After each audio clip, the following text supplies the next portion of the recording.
Hi viewers, TNPSC 11th பொதுத்தமிழ் திருக்குறள் பார்க்கலாம். இதில் தவம்ல சுடச்சுடரும் பொன் போல் ஒளிவிடும் துன்பம் சுடச்சுட நோர்க்கிற்பவர்க்கு. இந்த திருக்குறளுடைய பொருள் புடமிடச் சுடுகையில் ஒளிவிடும் பொன் போல தவமிருப்பவரை துன்பம் வருத்த ஞானம் வளரும் சொல்றாரு. இது என்ன அணி அப்படின்னா உவமை அணி.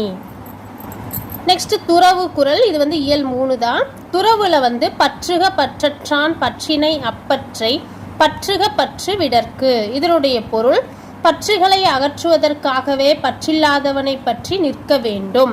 இது என்ன அணினா சொல் பின்வரும் நிலையணி.